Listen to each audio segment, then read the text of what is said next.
अस्सलाम वालेकुम नाजरीन। कुरान करीम दरअसल अल्लाह का कलाम है, इसलिए अज़ल यानी पहले दिन से लोहे महफूज में मौजूद है। कुरान करीम का इरशाद है, बल्कि यह कुरान मजीद है लोहे महफूज में, फिर लोहे महफूज से इसका नुज़ूल 2 मरतबा हुआ है। एक मरतबा यह पूरे का पूरा दुनिया वाले आसमान के बैतुल इज़्ज़त में नाजिल कर दिया गया था, जिसे बैतुल मामूर भी कहा जाता है। काबा शरीफ की बिल्कुल सीध में आसमान पर फरिश्तों की इबादत का मकाम है।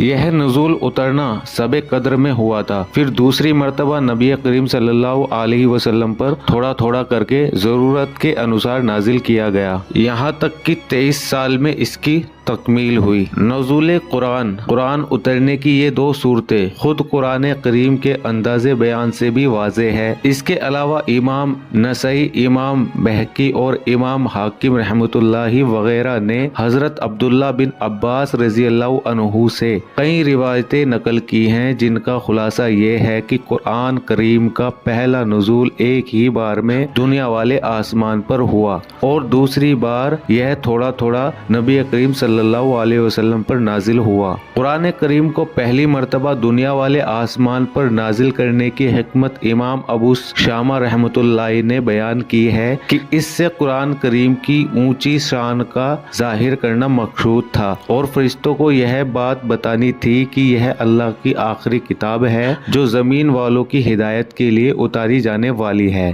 शेख जुरकानी रहमतुल्लाहि ने यह नुक्ता भी बयान किया है कि इस तरह 2 मरतबा उतरने से यह भी जताना मकसूद था कि यह किताब हर शक व सुबह से ऊपर है और नबी करीम सल्लल्लाहु अलैहि वसल्लम के दिल मुबारक के अलावा यह 2 जगह और भी महफूज है, एक लोहे महफूज में और दूसरे बैतुल मामूर में। वल्लाहु आलम। इस पर तकरीबन इत्तफाक यानी सबकी सहमति है कि कुरान करीम जो थोड़ा थोड़ा करके नबी करीम सल्लल्लाहु अलैहि वसल्लम के दिल मुबारक पर उतारा, इसका आगाज उस वक्त हुआ जबकि आपकी उम्र 40 साल थी। इस उतारने की सूरत भी यही कौल के मुताबिक सबे कद्र में हुई है, लेकिन यह रात रमजान की कौन सी तारीख थी इस बारे में कोई यकीनी बात नहीं कही जा सकती। कुछ रिवायतों से रमजान की 17वीं, कुछ रिवायतों से 19वीं और कुछ रिवायतों से 27वीं मालूम होती है।